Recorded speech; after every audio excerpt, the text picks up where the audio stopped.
왜 예수께서 다시 가버나움에 들어가시니 집에 계시다는 소문이 들린지라. 모여서 문 앞까지도 들어설 자리가 없게 되었는데 예수께서 그들에게 도를 말씀하시더니 사람들이 한 중풍병자를 네 사람에게 메워 가지고 예수께로 올세. 무리들 때문에 예수께 데려갈 수 없으므로 그 계신 곳에 지붕을 뜯어 구멍을 내고 중풍병자가 누운 상을 달아내리니 예수께서 그들의 믿음을 보시고 중풍병자에게 이르시되 작은 자야 내 죄 사함을 받았느니라 하시니 어떤 서기관들이 거기 앉아서 마음에 생각하기를 이 사람이 어찌 이렇게 말하는가. 신성 모독이로다. 오직 하나님 한 분 외에는 누가 능히 죄를 사하겠느냐.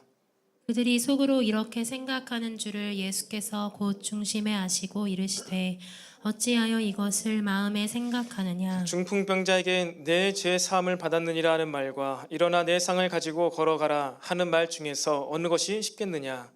그러나 인자가 땅에서 죄를 사하는 권세가 있는 줄을 너희로 알게 하려 하노라 하시고 중풍병자에게 말씀하시되 내가 네게 이르노니 일어나 내 상을 가지고 집으로 가라 하시니 그가 일어나 곧 상을 가지고 모든 사람 앞에서 나가거늘 그들이 다 놀라 하나님께 영광을 돌리며 이르되 우리가 이런 일을 도무지 보지 못하였다 하더라. 예수께서 다시 바닷가에 나가심에 큰 무리가 나왔거늘 예수께서 그들을 가르치시니라. 또 지나가시다가 알페오의 아들 레위가 세관에 앉아 있는 것을 보시고 그에게 이르시되 나를 따르라 하시니 일어나 따르니라. 그의 집에 앉아 잡수실 때에 많은 세리와 죄인들이 예수와 그의 제자들과 함께 앉았으니 이는 그러한 사람들이 많이 있어서 예수를 따름이러라. 바리새인의 서기관들이 예수께서 죄인 및 세리들과 함께 잡수시는 것을 보고 그의 제자들에게 이르되 어찌하여 세리 및 죄인들과 함께 먹는가. 함께 읽겠습니다.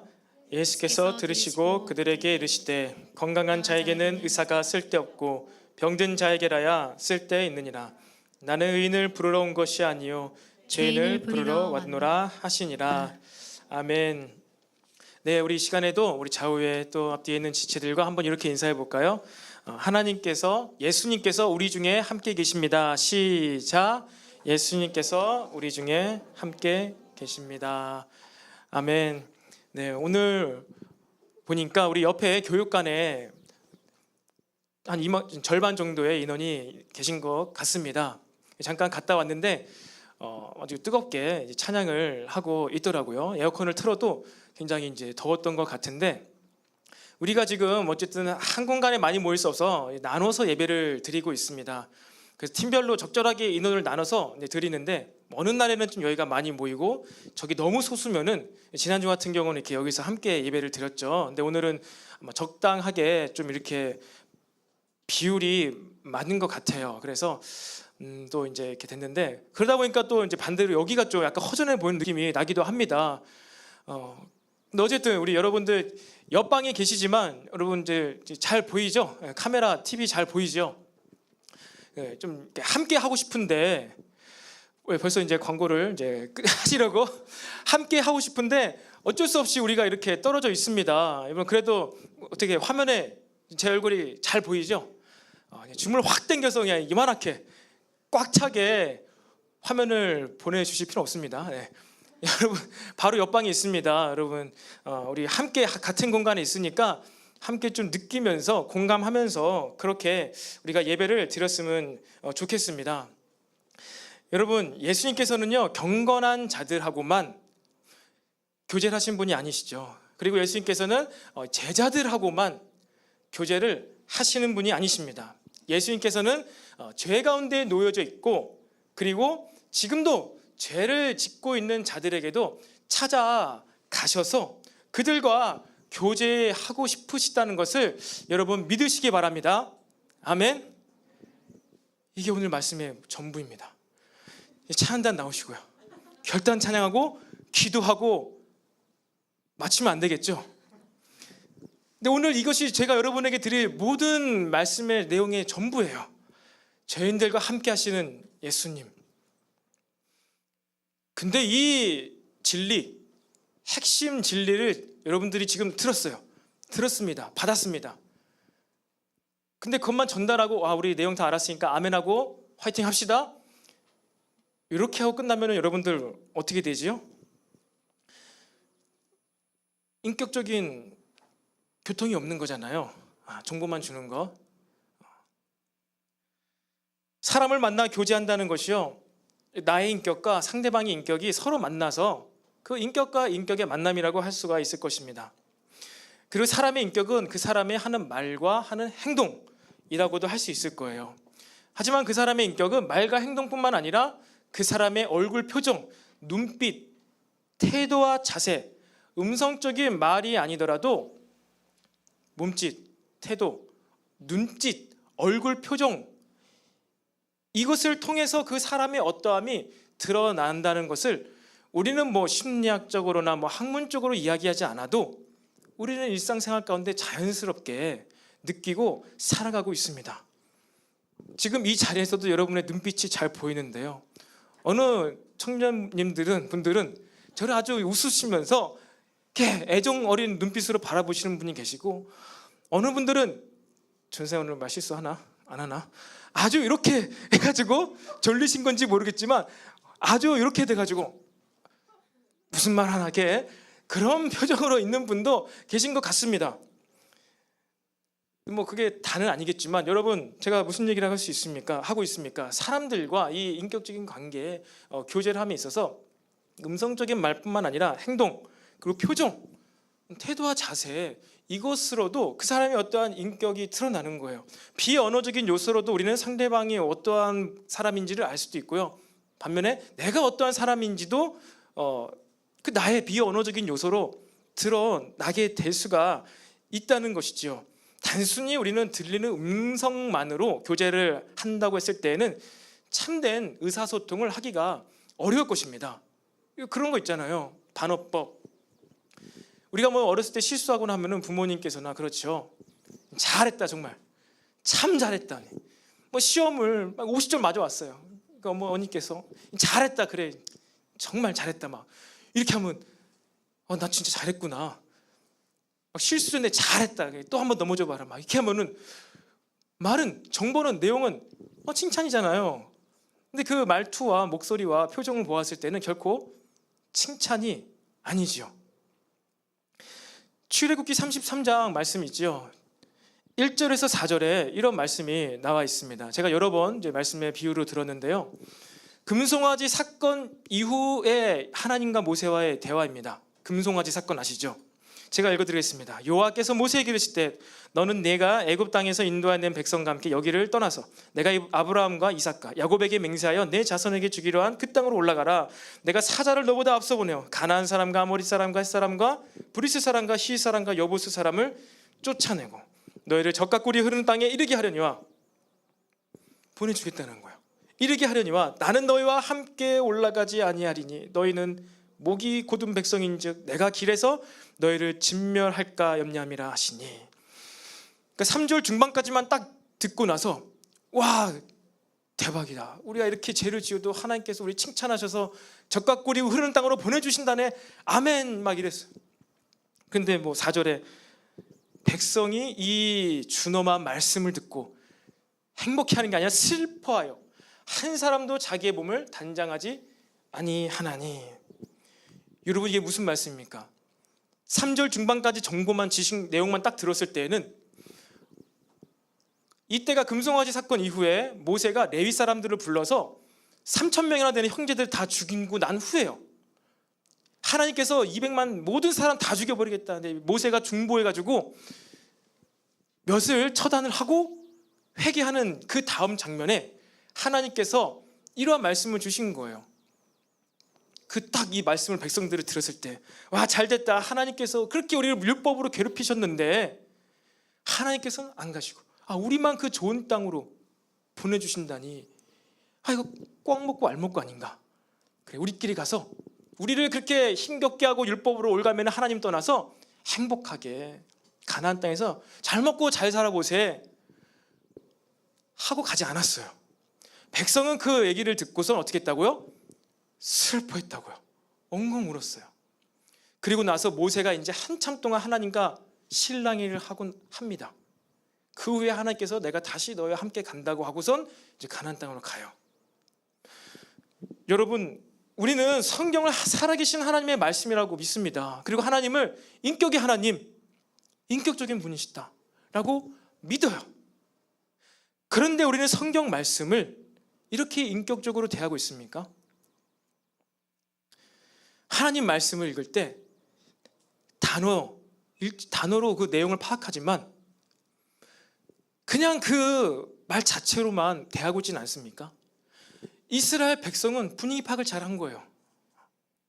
물론 하나님의 그 말씀이 들렸을지도 모르겠습니다. 육성으로 두려운 말씀이었겠죠. 그러니까 백성이 슬퍼했어요. 그런데 안타깝게도 우리는 그 육성이 하나님 말씀을 듣지 못하는 상황이죠. 하지만 동일하게 여전히 우리는 이 66권 성경 기록된 하나님 말씀을 하나님으로, 인격체로 캐릭터가 있다, 하나님이 살아계신 하나님의 말씀으로 우리가 받고 있음을 신앙 고백을 하고 있습니다. 그런데 성경 말씀, 하나님 말씀을 대하는 데 있어서 우리는 어쩜 보면은 단순히 원리만 혹은 성경 안에 기록된 지식, 정보만 빼내어서 이해하려고 하고 있지는 않은지요. 우리가 좀 더 이 말씀을 인격적으로 대하기를 원합니다. 앞뒤 전후좌우 맥락을 파악하면서 진짜 하나님 축복의 메시지인가, 경고의 메시지인가, 율법의 메시지가 아니라 위로의 메시지인가, 희망의 메시지인가. 여러분이 나이를 먹어가면 먹어갈수록요, 이제 주일학교 신앙에서 벗어나서 기도도 많이 하시잖아요. 예배도 많이 드리잖아요. 뭐가 달라져야 될까요? 하나님을 더욱더 인격적으로, 말씀을 더욱더 인격적으로 대할 수가 있어야 한다는 것입니다. 마가 요한은 십자가에 못 박혀 죽으셨던 그 예수님이, 그 흔하디 흔한 예수라는 이름을 가진 그 청년이 그리스도시다, 하나님이시다라는 것을 이 마가복음을 통해서 말하고 선포하고 있습니다. 그 예수가, 예수님이 왜 하나님이신가? 바로 그분의 인격과 사역, 그리고 삶의 모습을 통하여서 구약에 예언되어 있는 하나님의 아들의 모습이다, 구세주이다, 메시아이시다라는 것을 우리에게 보여주고 있습니다. 지난 시간 우리는 이 복음의 능력과 복음적 삶의 모습이 꼭 정비례하지는 않는다라는 말씀을 나눴습니다. 그렇습니다. 그 당시나 지금이나 시대 정신 가운데 이 세상은 영웅들을 원해요. 그리고 영웅들은 대단한 일을 하고 영웅 대접을 받습니다. 부귀와 명예와 남들이 다 부러워하는 삶을 살아요. 그게 그때도 그랬고요, 지금도 그렇습니다. 일한 만큼 보상을 받는 삶, 그것은 우리 모두가 원하는 삶이죠. 하지만 복음적 삶을 사셨던 예수님께서는 엄청난 일을 하셨지만 그의 삶의 모습은요, 머리둘 곳 하나 없는 나그네와 같은 삶을 살다 가셨어요. 이게 복음적 삶의 모습이라고 나눴습니다. 그뿐만 아니라 사람들에게 배반당해 십자가에서 비참하게, 처참하게 죽으셔야 했던 삶을 사셨습니다. 왜 그래야만 했을까요? 그것이 예수님의 부르심이었기 때문이에요. 하나님의 아들로서 능력과 권세가 나타났지만 이 땅에서의 삶의 모습은 부르심으로, 하나님께서 우리를 부르시는 그 부르심이 바로 우리의 삶의 모습, 예수님의 부르심은 대속의 사역, 십자가의 사역, 그게 부르심이었기 때문에 많은 능력을 행하셨지만 그의 삶의 모습은 점점 고난과 핍박과 배반과 십자가의 죽으심의 삶의 모습으로 나아갔습니다. 그렇게 하나님 아버지께 순종함으로 부르심의 삶을 온전히 감당하셨을 때 그를 하나님께서 지극히 높은 보좌에 앉히셨다는 것을 여러분들 기억하시기를 바랍니다. 그러니까 우리가 이 땅에서 삶의 모습은요, 부르심대로 삶의 모습이 나타나고요, 하나님께서 높이실 때 높아지는 거고요, 낮추실 때 낮아지는 거예요. 우리가 억지로 높아지려고 하는 것은요, 복음적 삶의 모습이 아니라는 것입니다. 여러분, 우리의 삶 가운데서도 오직 이 하나님 아버지께 순종함으로 이 땅의 부르심의 삶을 잘 끝까지 감당하여서 마지막 날 하나님께 잘했다고 칭찬받는 의들의 복된 삶이 되기를 간절히 소망합니다. 여러분, 오늘은요, 우리가 잘 아는 두 가지 사건이 소개되고 있습니다. 중풍병자의 친구들 4사람 나오고, 그리고 마태죠. 레위 마태를 제자를 부르시는 예수님의 모습, 두 사건이 소개됩니다. 이 서로 다른 두 사건이 소개되고 있지만 하나님께서는 이 두 사건을 통해서 예수님의 인격과 예수님의 삶의 모습을 우리에게 보여주고 계신 거예요. 그런데 우리가 이 본문의 말씀을요, 사람에게 집중했을 때 우리는 친구들의 믿음으로도, 다른 사람의 믿음으로도 우리가 구원받을 수가 있구나. 그래서 우린 친구를 위해 중보해야 돼. 한 영혼이 구원받기 위해서 그를 위해 중보하며 기도해 줘야 돼. 이 내 친구는 그렇게 중보자였어 라는 교훈을 받을 수가 있죠. 그리고 또 이 레위 마태를 부르시는 이 예수님의 부르심 가운데, 그래, 예수님께서 우리를 부르실 때, 헌신의 자리로 이끄실 때는 묻지도 따지지도 말고 그 자리를 박차고 일어나서 주님의 제자의 길을 걸어가야 돼. 이런 교훈을 얻을 수가 있습니다. 맞죠? 맞습니다. 여러분, 하지만 그렇게 하면요, 마가복음, 예수님에 관한 이야기죠. 예수님이 설 자리가 줄어들게 됩니다. 예수님께서 어떤 의도를 가지시고, 하나님께서 어떤 의도를 가지시고 이 사건들을 전개해 나가고 계시는데, 예수님의 말과 행동, 하나님의 의도가 설 자리가 줄어들게 됩니다. 없어지게 되죠. 복음의 자리 대신 인간의, 바로 우리들의 행동에 초점 맞춰지기 쉬운 본문이 또한 오늘의 본문이죠. 내가 그래 친구를 위해 더 기도했어야 되는데, 내가 그 친구를 위해서 더 기도했더라면 그가 교회 열심히 다니고 제자로의 삶을 살 수 있었을 텐데, 그래, 내가 그때 주님께서 감동을 주셨을 때 내가 헌신했어야 했는데, 이와 같이 나에게 사람에게 초점이 맞춰지기 쉽다는 것입니다. 근데 사랑하는 여러분, 성경은 우리를 율법으로 잡아매기 위해서, 이처럼 우리를 책망만 하시기 위해서 기록된 책이 아닙니다. 오히려 성경은요, 특별히 복음서는요, 우리를 율법에서 놓아주기 위해서 기록된 책임을 믿으시기 바랍니다. 죄에서 벗어나 생명으로 나아갈 수 있게 해주신 이 책이 바로 이 마가복음이라는 것이죠. 1장에 이어서 2장에서도 여러분 계속 하나님이 어떤 분이신가, 그것을 예수님의 이 행동, 예수님의 모습을 통해서 우리에게 계속 말하고 있습니다. 여러분, 하나님이 어떤 분이십니까? 도저히 우리가 측량할 수 없는 지혜를 갖고 계신 분이시죠. 우리와는 다르시다. 생각이 너무나 다르시다. 하나님은요, 공간의 제한을 받지 않으시는 분이시죠. 그리고 하나님은요, 천년을 하루와 같이 보내시는 분이 하나님이십니다. 천년을 하루와 같이 보세요. 시간이 없으신 분이시죠. 그리고요, 만물이 그로 말미암아 나왔습니다. 그리고 만물이 그로 말미암아 들어가게 됩니다. 한마디로 하나님은요, 하나님 안에서 시간이 나왔고요, 하나님 안에서 공간이 나왔습니다. 우리와는 본질적으로 너무나 다른 존재이시죠. 제가 점점 막 우주적인 얘기하니까 막 안드로메다로 여러분 정신이 막 나가고 계신 것 같은데, 여러분, 그러니까 하나님은요, 도저히 우리와 비슷한 분이 아니신 거예요. 너무나 거룩하신 분이에요. 어둠이 전혀 없으세요. 빛 자체이신 분이십니다. 빛 자체이신 분이세요. 그렇게 홀로 거룩하신 분이시고, 제가 막 침을 튀기죠. 제가 흥분하다 보니까. 홀로 거룩하신 분이시고 죄는 탁금만큼도 없으세요. 그런데 그런 그분께서 불순종하여 스스로 죄를 선택해버린 우리 사람들을 위해서 인간의 똑같은 모습으로 이 땅에 내려오셨습니다. 여러분, 이것은 우리에게 너무나 익숙한 메시지입니다. 인간의 몸으로 오신 하나님, 너무나 우리에게 익숙한 이야기지만 여러분 한번 주위를 둘러보시기 바라요. 둘러보세요. 그리고 저를 한번 보시기 바랍니다.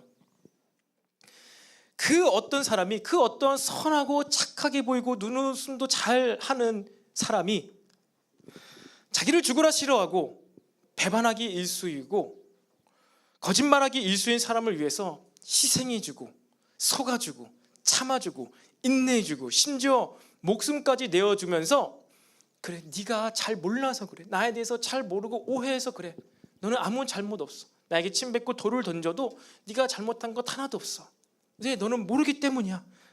난 너를 싫어하지 않아, 미워하지 않아, 저주하지 않아. 그러면서 삶을 마감한 사람이 어디 있겠습니까? 이런 이야기를 들은 적 있습니까? 한국의 위인전 이야기 가운데서도 이런 이야기 들은 적 있습니까? 여러분의 선해 보이는 옆에 있는 청년이 그래 보입니까? 아니면은 열심히 신학 공부해서 여러분 앞에서 이렇게 침을 튀기면서 설교를 하고 있는 제가 그렇게 보입니까? 전혀 그럴 수 없죠. 전혀 그럴 수 없다는 거 아니고요. 그렇게 노력을 저도 하지만 사라질 수가 없는 삶입니다. 너무나 하나님은요 위대하시고 대단하신 분이에요. 예수님은요 도저히 우리와 비교가 할 수가 없는 그런 분이 바로 예수님이시라는 거예요. 친한 친구 간에도 아니고 부모와 자식 간에도 아니고 피도 한 방울 섞이지 않는 그 사람을 위해서 이런 희생과 사랑의 이야기를요 우리는 전혀 들어본 적이 없습니다. 우리는요 본능적으로 우리를 배반하고 우리를 미워하고 우리를 음해하고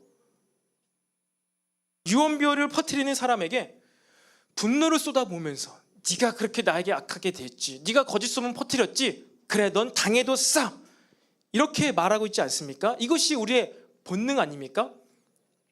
그렇게 나쁜 말하고 소문 퍼뜨리고 유언비어를 퍼뜨렸던 사람이 삶이 어려워졌을 때, 어려움을 당할 때 맞아도 싸다 그렇게 얘기하는 게 여러분 우리들의 본능 아닌가요? 그거 맞잖아, 잘못했네, 벌 받아야지. 이게 저와 여러분의 본능이라는 거예요.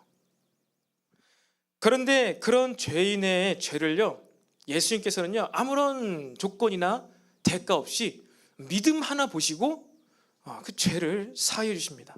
중풍병자의 죄는, 이 질병은요, 중풍병은요 죄 때문으로 말미암은 병이었습니다. 모든 질병이 그렇지 않습니다.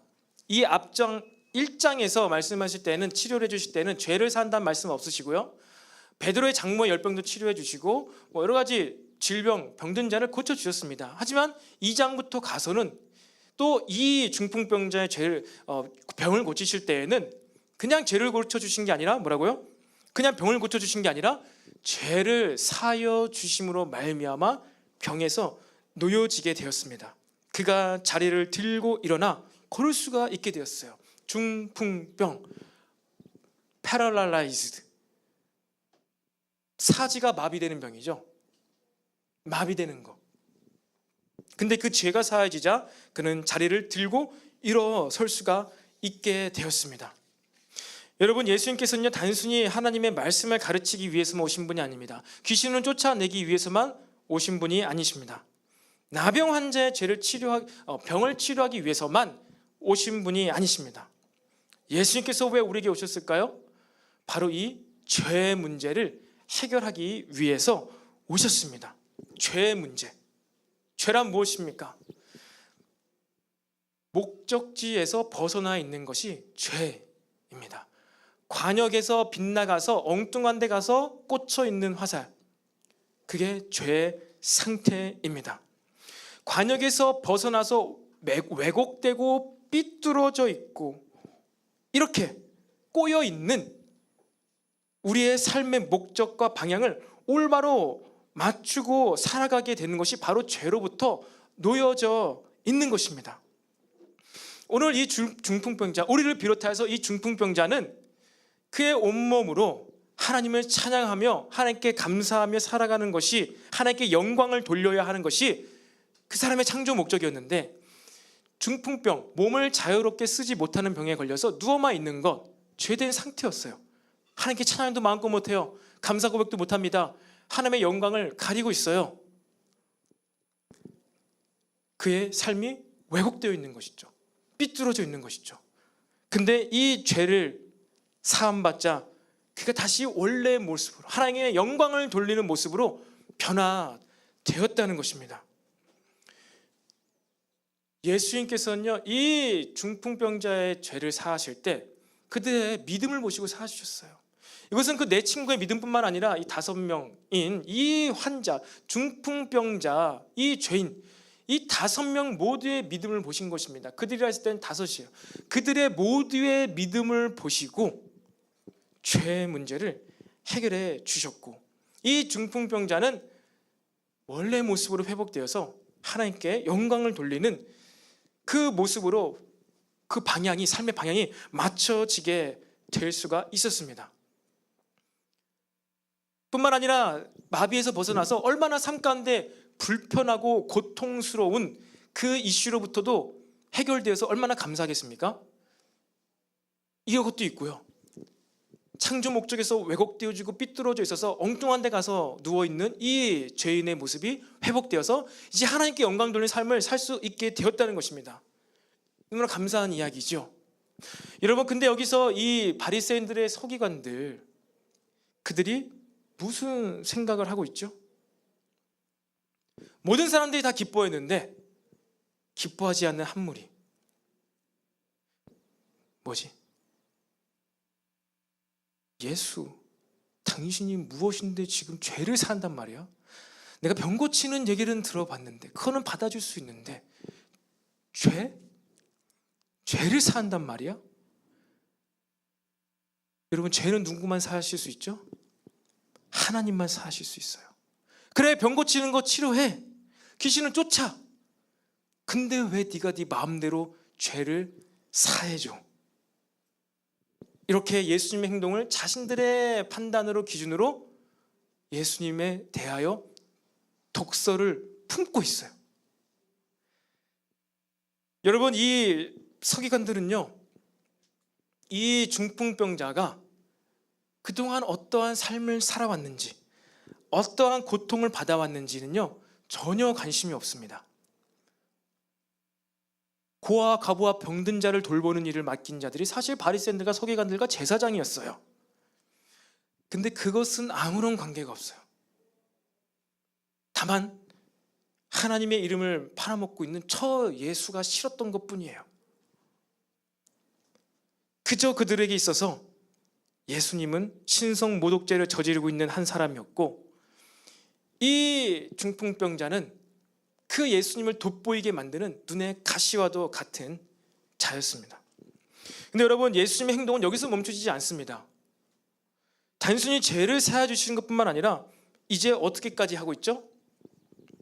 죄인과 세리들과 죄인들과 같이 식사를 하고 있어요. 밥을 먹고 있습니다. 여러분, 함께 식사를 한다는 건요 단순히 배를 채우는 행위가 아니죠. 오늘날에도 그렇잖아요. 내가 누군가와 함께 밥을 먹는다, 그건 그냥 먹는 게 아니에요. 이제 나는 저 사람과 비슷한 부류의 사람이다. 우리는 서로 뭔가 통하는 사람이다. 여러분, 이것이 드러나는 행동이 같이 함께 밥을 먹는 행동입니다. 예수님께서 세리와 죄인들과 함께 식사를 하고 계신다는 것은 밥 먹을 사람이 없어서 그냥 식사를 같이 하신 게 아니라 그들과 이제 우리 같은 거다, 같은 부류의 사람이다 라는 것을 선언하는 일이었어요. 여러분, 마찬가지입니다. 우리도 누군가 식사를 해요. 같이 밥 먹을 사람 없어 같이 밥 먹었어요? 아니에요. 그 사람과 나는 무언가 관계를 하고 있는 거예요. 인격적인 교제를 하고 있는 것입니다. 예수님께서는요 세리와 죄인들과 어울리면서 그들의 언어와 그들의 행동으로 그들의 비슷한 모습이 되셔서 그들과 같이 계셨습니다. 여러분, 마찬가지입니다. 예수님께서는요 우리와 같은 모습으로 성령님을 통하여 지금 우리 중에 계시는 줄로 믿으시기 바랍니다. 우리의 기도를 들으시고요, 기도를 도와주시고요, 하나님께 안내를 하고 계신 분이 바로 이 예수님임을 여러분 믿으시기 바랍니다. 성령께서 우리 안에서 지금 내주교통 역사하고 계심을 믿으시기 바랍니다. 우리의 생각과 마음, 감정을요 그래서 더욱더 우리 하나님께 내어드리게 되기를 소망합니다. 서기관들은 계속해서 예수님을 향하여 제자들에게 왜 너희들의 선생은 왜 이 죄인들과 어울려 함께 먹는가라 비판합니다. 너희들 선생이 그렇게 하나님의 말씀을 잘 가르치시던데 율법을 몰라서 그러시냐? 왜 그러는 거야 도대체? 응? 왜 그들과 밥을 먹고 있어? 이렇게 핀잔을 주고 있습니다. 여전히 그들은 무엇을 몰라요? 예수님과 인격적인 교제가 되지 않고 있어요. 세리, 죄인들, 그 당시 세리는요, 두 종류의 세리가 있었습니다. 공무원이었던 세리들과 프라이빗하게 개인적인 사업을 하는 세리가 있었어요. 레위가 두 번째 후자에 속합니다. 세리장 삭개오 같은 경우는 공적인 공무원, 아주 대단한 사람이죠. 그런 세리였고, 레위는요 그냥 길가에다가 예수님께서 길 가시다가 그를 부르셨죠. 그냥 길가에다 자리 펴고 어깨들 고용해가지고 지나가는 사람들한테 여기 길 지나가려면 세금 내야 돼, 돈 내야 돼 해서 자기가 그 돈을 유용하게 썼던 자가 세리였어요. 가바이라고 하는 세리였습니다. 레위는 성경학자들은 이 두 번째 개인 사업을 하는 세리였다고 이야기를 하고 있습니다. 그렇기 때문에 그러한 자는요 항상 어깨들을 같이 데리고 다녔어요. 위협해가지고 삥 뜯는 거죠. 동네 양아치, 죄인들. 그래서 이 세리는 항상 죄인들을 데리고 다녔어요. 그런데 예수님께서는 왜 그들이 그러한 삶을 선택할 수밖에 없었는지, 왜 그렇게 불법을 저지르면서 그렇게 살아가만 했었는지, 그 깊은 속사정까지도 아셨던 것 같습니다. 그리고 레위를 비롯한 그 죄인들은 자기의 삶에 대해서 한계를 느끼고 아마 실증을 내고 있었던 것 같아요. 그 세리의 삶이 좋았더라면은 예수님 뿌리치고 가시라고 난 이거 한다고 했을 텐데, 자기의 콜링하는 그 예수님의 부르신 가운데 자기도 알고 있던 거죠. 이 삶은 옳지 않은데 근데 내가 이것 말고는 먹고 살 게 없는데, 근데 그 예수님의 손길을 뿌리치지 않고 묻지도 않고 따지지도 않고 그냥 그 길로 예수님의 제자가 됩니다. 레위, 마태 복음의 저자. 그들의 속사정을 아시고 예수님께서는 비록 그들이 죄를 짓고 있었지만, 나쁜 짓을 하고 있었지만 그들에게 찾아가시고요, 그리고 이제 열심히 살아라가 아니라 그들과 함께 식탁의 교제를 나누시면서 무엇을 하셨을까요? 그들을 위로하시고 하나의 말씀을 가르쳐 주셨겠죠. 그러니까 이 레위가 마태복음을 기록한 것 아니겠습니까? 그런데 바리새인은요, 서기관들은요, 이들의 삶에 관심이 없어요. 그들과 인격적인 교제를 하고 있지 않았기 때문에 그들이 갖고 있는 이 율법의 기준으로 아주 날카롭게 대화도 해보지 않고 그들은 죄인이야, 그들은 우리의 피를 빨아먹는 나쁜 놈들이야, 이렇게 판단하고 이야기를 하고 있는 것이죠. 교만이 머리끝까지 차오른 자의 모습입니다. 그런데 이에 대해서 예수님께서 뭐라고 하시죠? 나는 의인을 부르러 온 것이 아니라 죄인을 부르러 왔다, 이렇게 못 박아 버리십니다. 나는 의인을 부르러 온 것이 아니라 죄인을 부르러 왔다. 병든 자에게야 의인이 필요하지 아니하느냐? 여러분, 이 안에는요 역설적인 내용이 담겨져 있죠.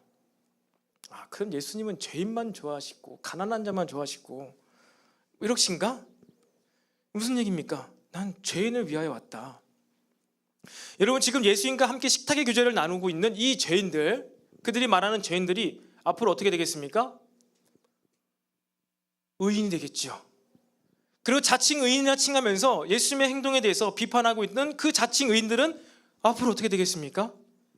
죄인들이 될 것입니다. 여러분, 말씀이신 이 예수님 앞에서 우리가 계속해서 변화되기를 바랍니다. 우리는 우리 스스로 의인이 될 수도 없고요, 우리 스스로 우리가 죄인인 것을 알 수도 없어요. 오직 예수님 앞에 섰을 때에만 우리가 의인인가, 우리가 죄인인가, 이것을 알 수가 있다는 것입니다.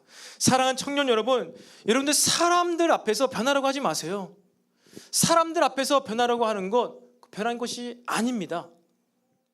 변한 척을 하는 거예요. 눈에 보이지 않지만요, 여러분, 하나님의 말씀, 하나님을요 인격적으로 대하시면서 하나님 앞에서 여러분의 말과 행동을 변화시켜 보시기 바랍니다. 성령의 인재하심 가운데 말씀을 인격으로 대하면서 아무도 안 보고 있지만 여러분의 말과 행동과 태도와 자세, 여러분의 속마음, 아직 드러나지도 않고 죄도 짓지 않고 있는 나의 속마음을요 하나님 앞에서, 아무도 없지만 하나님 앞에서 직면하게 되시기 바랍니다. 그렇게 하나님과 인격적인 교제가 일어나기를 소망합니다. 왜 그렇습니까? 예수님께서 그 일을 하기 위해 오신 거예요. 도저히 사람들이 스스로 그래서 못하니까 하나님께서 아예 인간이 되셔서 우리 가운데 오신 것이죠. 교제하러 오신 것입니다. 죄인 상관없어요. 의인도 상관없어요. 교제만 할 수 있다면은, 같이 식탁의 교제를 할 수만 있다면은, 예수님의 마음만 알 수 있다면은, 예수님께서도 그들이 나의 마음만 알 수 있다면은 내가 죄인이라 취급받아도 괜찮아. 이 나병 환자의 병만 치료할 수 있다면은 내가 잠시 잠깐 광야로 마을에 들어가지 못하고 부정한 자가 되어서 마을 밖 한적한 곳에 일주일 동안 나가 있어도 괜찮아. 들짐승이 있는 것이에요. 그렇게 일주일 동안 들짐승 가운데, 위험한 가운데 계시고 수일 후에 오늘 1절에 다시 가버나움 도시로 들어오신 거야. 괜찮아. 이 나병 환자가 이렇게만 해서 내가 만져서 고쳐만 진다면은 나에게 이런 불이, 나에게 어려움이 와도 괜찮아. 그의 삶이 회복되는 것, 그가 다시 공동체로 돌아가는 것, 그것을 위해서 내가 온 것이기 때문인 것을 예수님이 너무나도 잘 알고 계신 것이지요. 여러분, 그렇게 우리는요, 죄인이지만, 죄 요소가 있지만, 잘못한 것이 있지만 하나님 말씀 앞에 나가야 합니다. 우리는요, 우리가 죽을 때까지 하나님 말씀 앞에서 변화될 부분이 남아있는 자가 바로 우리임을 여러분 기억하시기 바랍니다. 그러니까 살아가면서 나타나는 여러분들의, 우리의 죄 때문에 우리는요 힘들어해야죠. 고통스러워해야죠. 하지만 절망할 필요는 없습니다. 낭망할 필요는 없습니다. 그것 때문에 예수님께서 오셨다니까요.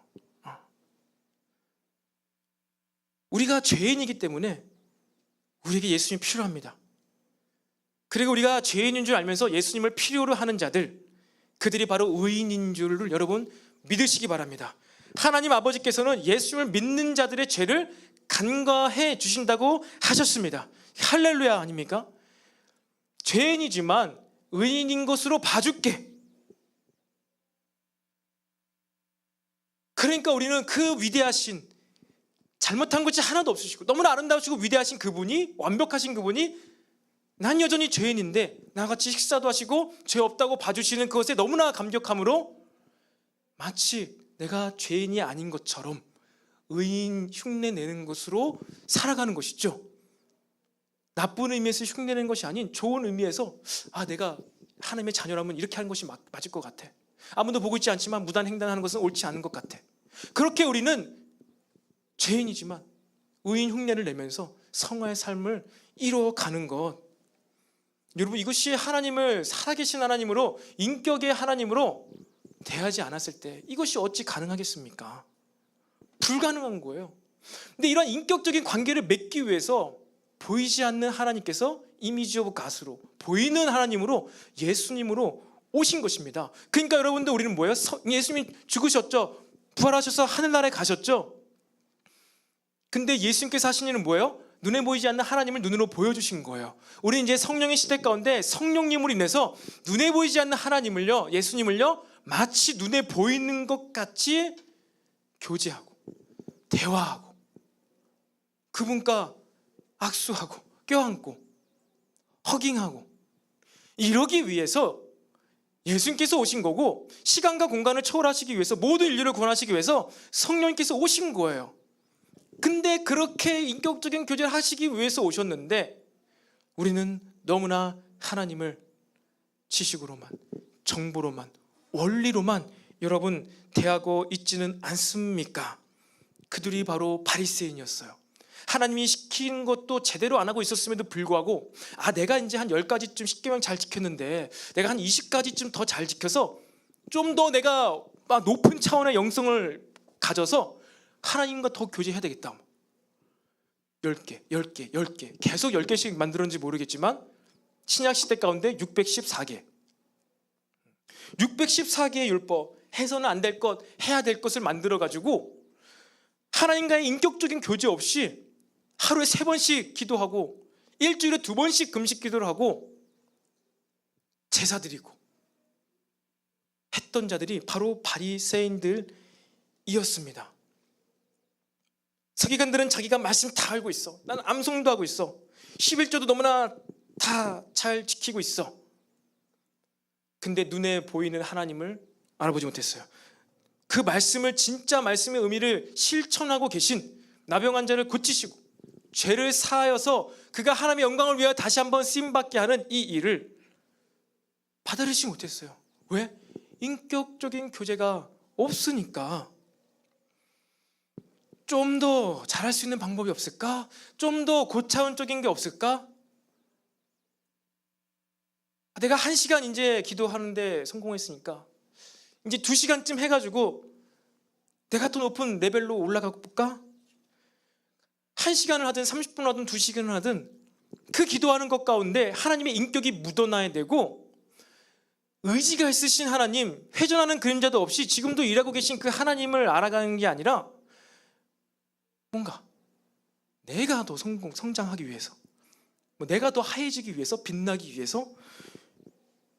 여러분, 이것은 하나님께서, 예수님께서 이 땅에 오신 목적이 아니라는 거예요. 우리를 그렇게 하기 위해서 예수님께서 보이는 하나님으로 이 땅에 오신 것이 아닙니다.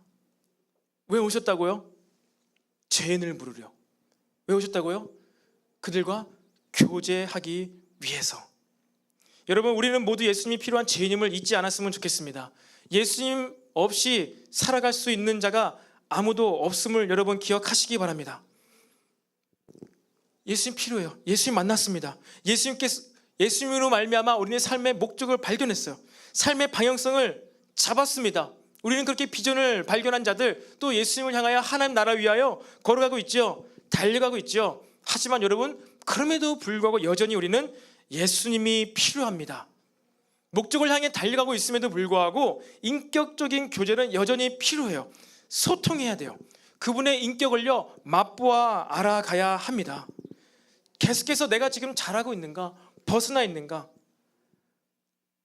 이거를 파악해야 되는데, 내가 경건생활 잘하고 있으니까, 큐티 잘하고 있으니까, 주일성수 빠지지 않고 하고 있으니까, 여러분, 이것으로 우리의 신앙생활을, 믿음을 점검하는 것이 아닙니다.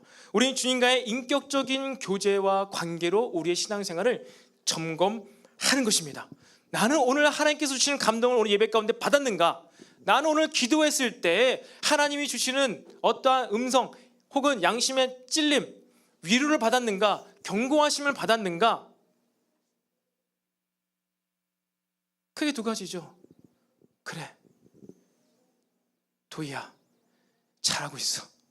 계속 그렇게 하면 돼. 똑바로 잘 가고 있는 거야. 이러한 감동을 받았는지, 누구야, 네 지금 벗어난 것 같아. 돌아와야 돼. 그렇게 가다가 망하는 거야. 라는 경고의 메시지를 받았는지. 하나님의 메시지는 크게 2가지 아니겠어요? 경고 혹은 위로, 잘하고 있어, 칭찬, 독려. 여러 가지 종류의 감동이 있을 수 있겠지만 크게 봐서는 2가지이죠. 그래서 우리는 매번 예배 때마다, 말씀을 묵상할 때마다, 설교를 들을 때마다 이 2가지 사건이 경험되어져야 돼요. 이 2가지 사건이 경험되지 않았을 때는 지금 나는 무엇을 한 거라고요? 하나님과 인격적인 교제가 아니라 학교에 가서 공부를 한 거예요. 공부. 여러분, 공부가, 지식이 여러분의 삶을 바꿉니까? 초등학교 6학년, 중고등학교 6학년, 대학교 4학년 공부를 해서 여러분의 인생이 어떻게 바뀌나요? 준비를 하는 것이죠. 좀 갖추는 것이지요. 하지만 여러분이 그 누군가와 인격적인 교제를 할 때 여러분의 삶의 방향성과 삶이 바뀝니다. 여러분이 부모님과의 인격적인 교제 가운데 여러분의 성격과 인격과 성품이 형성되죠. 또 학교에서 선생님과 만나서 인격적인 교제 가운데 여러분들이 성장합니다.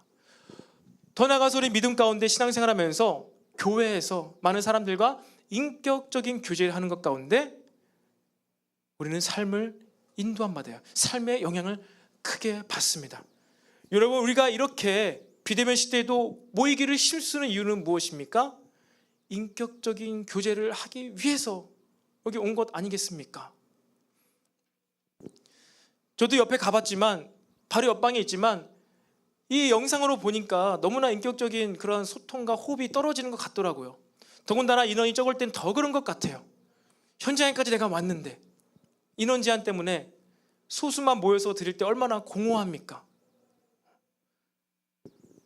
그런데 여기까지 와서, 중예배 시대까지 와서도 나는 여전히 그냥 정보 지식을 배우고 있어서 내 삶이 도전받지 않고 바뀌지 않는 모습을 하나님께서 보실 때 어떠하시겠습니까?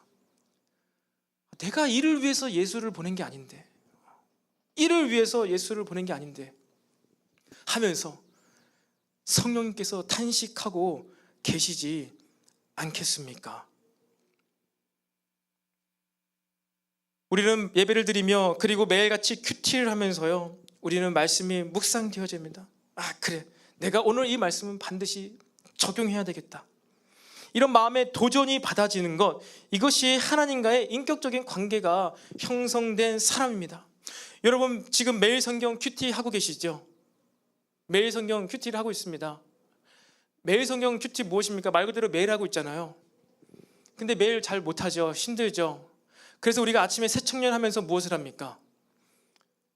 눈에 보이지 않는 하나님의 말씀을 눈에 보이는 청년들을 대리자로 세워서 그들이 기도해주고 말씀을 정말로 아름다운 목소리로 읽어주고, 그들이 하나님의 마음을 대신 받아서 설명해주고, 그들이 삶에 나는 오늘 이것을 적용해 봅니다, 실천해 봅니다, 이러면서 어떻게 해서든지 간에 인격적인 말씀을 살아내기 위해서 애쓰는 모습이 보이지 않습니까? 오늘 아침에도 여전히 올라왔죠. 아마 어제 밤에 녹화했겠지만 오늘 아침에도 종현 리더가 잠언 말씀을 묵상을 하면서 우리 이제 무엇을 합니까? GKS 시간에 앞으로 마음의 훈련 오지 않습니까? 하나님의 말씀, 우리 마음이 훈련되어야 된다, 마음이 단련되어야 된다, 하나님께서는 우리의 마음을 다루시는 분이시다, 이 말씀을 우리가 묵상하게 될 것입니다. 우리 마음을 다루시는 하나님께 여러분 마음이 다뤄지기를 원합니다.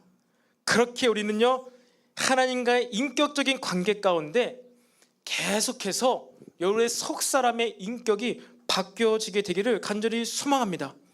여러분, 그것을 위해서 여러분이 로컬 처치를 선택한 것 아닙니까? 닐셈 교회를 선택한 거 아닙니까? 그리고 현장 예배에 온 것 아닙니까?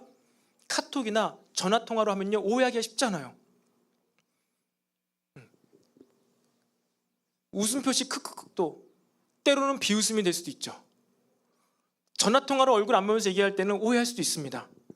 근데 얼굴을 보면서, 표정을 보면서, 그리고 내 목소리를 통해서 같이 대면해서 이야기할 때에는 오해할 여지가 많이 줄어들게 되지 않습니까? 여러분, 마찬가지예요. 성경 말씀을요, 하나님과 오해 없이 교제하기 위해서 여러분, 우리들에겐 성령 충만이 필요한 거예요. 성령 충만 없이 예배드리고 말씀 보고 기도하는 것, 하나님과 카톡하고 있는 것일지도 모릅니다. 맞잖아요. 텍스트, 카톡, 텍스트, 성경 말씀 텍스트, 단순히 텍스트, 음성도 안 들리고 하나님의 표정도 안 보이니까 잘 파악을 못하기가 너무 쉬운 거예요. 파악하기 너무나 어려운 것이죠.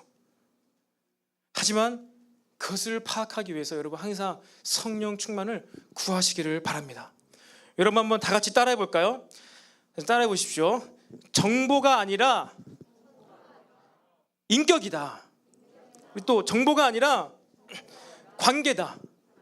여러분, 이를 위해서 날마다 성령 충만하시기를 바랍니다. 말씀이 살아서 여러분을 찌르고 위로하고 격려하게 되기를 간절히 소망합니다. 예배팀 앞으로 나오시겠습니다.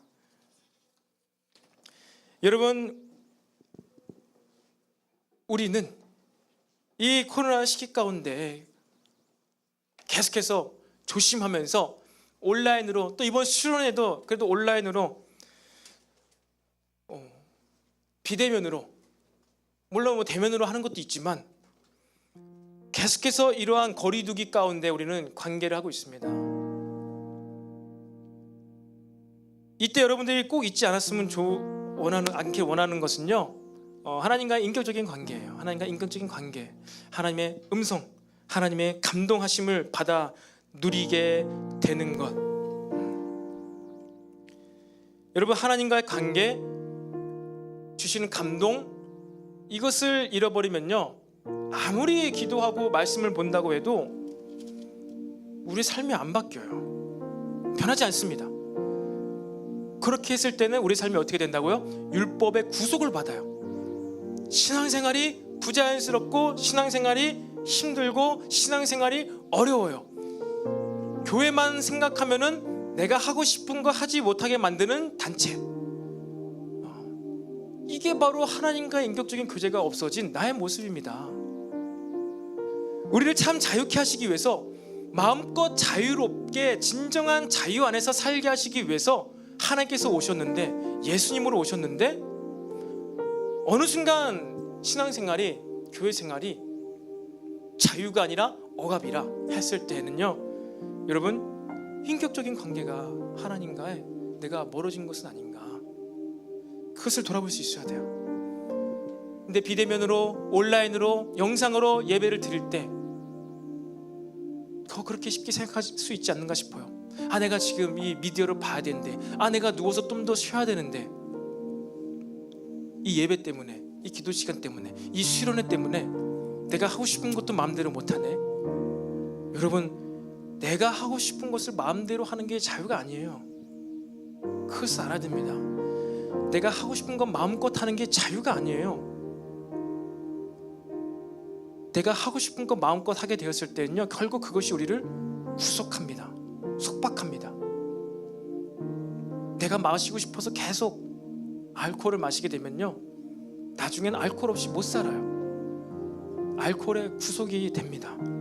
삶이 피폐해지죠. 우리 삶을 풍요롭게 하시는 오직 하나님 안에서 우리가 구속을 당할 때 우리는 새로운 차원의 참 자유를 맛보게 되는 줄로 믿으시기 바랍니다. 이것을 위해서 인간의 모습으로, 사람의 모습으로, 죄인들의 모습으로 이 땅에 오신 그 예수님을 더욱더 누리게 되기를 간절히 소망합니다. 이 시간 함께 자리에서 일어나셔서 우리 내 구주 예수님, 주 같은 분 없네, 함께 고백하시고 함께 다 같이 기도하도록 하겠습니다. 내 구주 예수님, 내 구주 예수님, 주 같은 분은 없네. 내 평생에 찬양하리 놀라운 주의 사랑. 위로자 되시며 피난처 되신 주님, 위로자 되시며 피난처 되신 주님, 나의 영혼 온 맘 다해 주를 경배하니이다.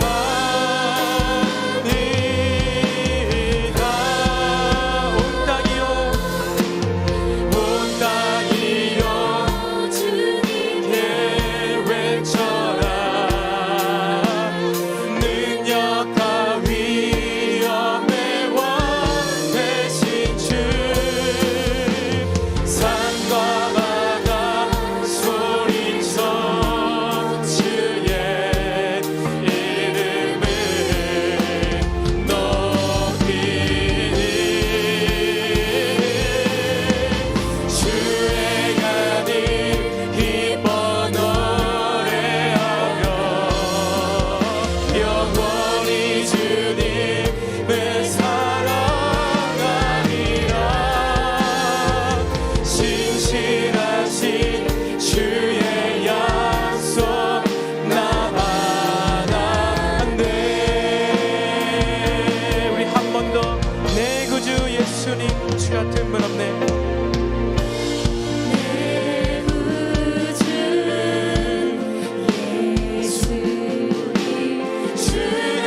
되신 주님 찬양합니다.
아멘. 여러분, 오늘 우리 두 가지 사건을 기억하면서 한번 기도했으면 좋겠습니다.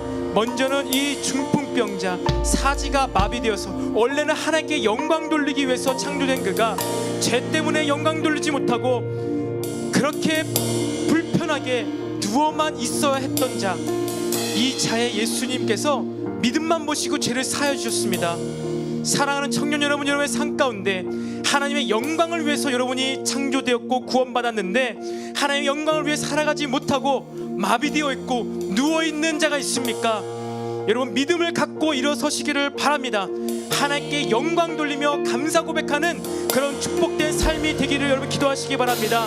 또한 두 번째로 기도할 때 이 세리와 죄인들과 먹고 마시는 이 예수의 모습을 통하여서 여러분은 죄를 짓고 있는 여러분의 삶의 현장이 있습니까?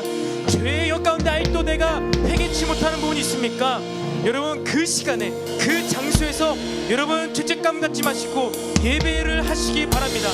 성령의 인지하심을 구하면서 죄의 그 자리에서 그 시간에 여러분 한번 예배를 드리고 찬양을 하고 주의 이름을 목소리를 높여 외쳐 불러보시기를 바랍니다. 나사렛 예수여, 나를 불쌍히 여겨 주시옵소서. 나와 교제하여 주시옵소서. 나의 죄의 자리에서 나를 끄집어내달라고 여러분 그렇게 주여 한번 외치고 우리가 함께 기도하겠습니다. 주여,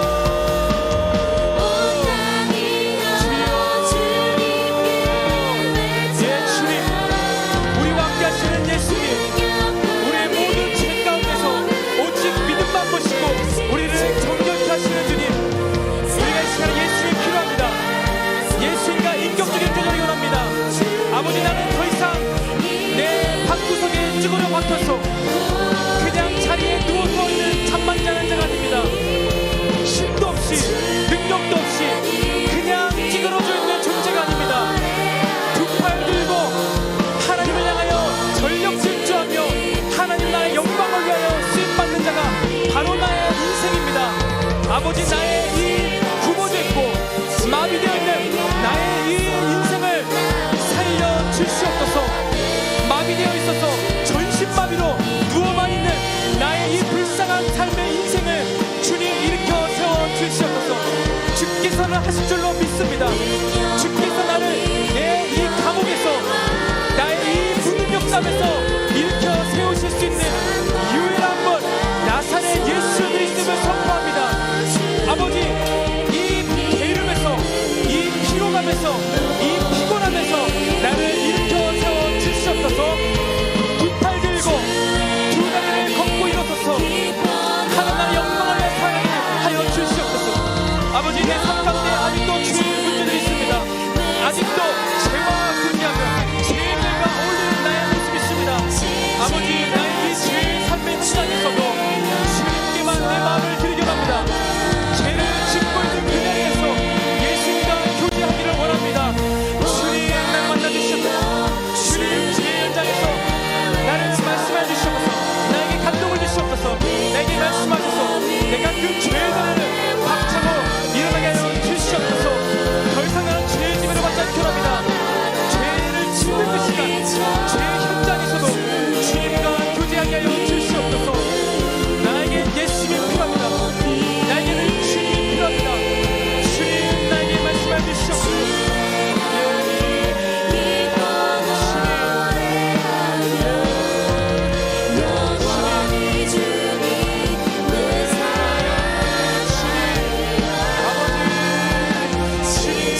얼마 전에 했던 찬양을 한 번 더 하기 원합니다. 주께 가까이 날 이끄소서. 여러분, 우리에게 필요한 고백입니다. 우리가 간절함으로 주께 가까이 날 이끌어 달라고 우리가 함께 고백하겠습니다.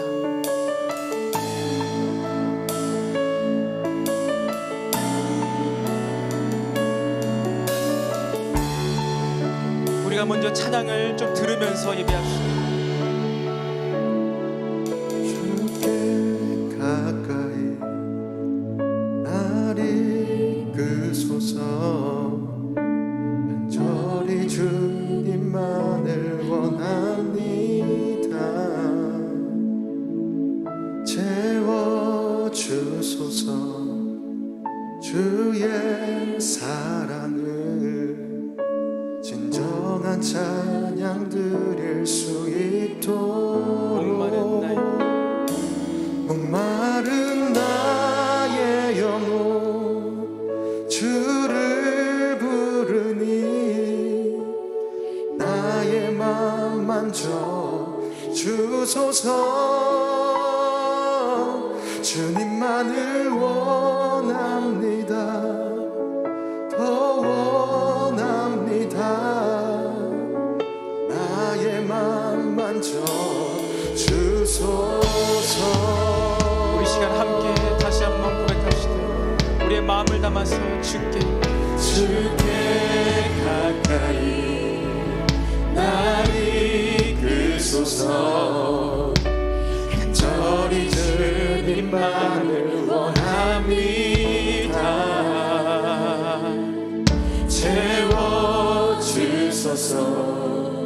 주의 사랑을 진정한 찬양 드릴 수 있도록. 주께 가까이. 주께 오늘 목소리에 집중하면서 예배하십시오. 날 이끄소서. 간절히 주님만을 원합니다. 채워주소서. 주의 사랑을 진정한 찬양 드릴 수 있도록. 목마른 나의 영혼 주를 부르니 나의 맘 만져 주소서. 주님만을 원합니다. 더 원합니다. 나의 맘 만져 주소서. 목마른 나의 영혼 주를 부르니 나의 맘 만져 주소서. 주님만을 원합니다. 더 원합니다. 나의 맘 만져. 우리 여러분들의 목소리로만 목마른 나의 영혼 주를 부르니 나의 맘 만져 주소서. 주님만을 원합니다. 더 원합니다. 나의 맘 만져 주소서. 네, 그렇습니다. 주님, 우리에게 필요한 것은 주님과의 교제입니다. 우리가 그렇게 기도하는 이유도, 예배하는 이유도 우리가 하나님과 인격적인 교제를 하기 위함입니다. 아버지, 코로나 시기가 길어지면서 우리가 얼마나 하나님을 인격적으로 대하고 있습니까? 하나님의 말씀을 살아서 운동력이 있어서 지금도 현재적으로 나에게 경고하시고, 지금도 현재적으로 나에게 위로하시고 격려하시는 살아계신 하나님의 말씀으로 받고 있습니까? 아버지, 우리가 이것을 끊임없이 돌아보게 해주시옵소서. 이것을 끊임없이 점검하게 하여 주시옵소서. 이를 위해서 예수님께서 오신 것인데, 주님, 우리가 다시 돌아가고 있지 않습니까? 다시 바리새인들처럼, 서기관들처럼 그러한 모습이 되고 있지는 않습니까? 끊임없이 우리의 마음, 속마음, 우리 감정, 우리의 의지를 주께 드리는 아버지 인격적인 예배가 회복되게 하여 주시옵소서. 함께 다 같이 모이지 못해서 어쩔 수 없이 흩어져 예배를 드리지만, 그럼에도 불구하고 성령께서는 우리에게 말씀하실 줄로 믿습니다.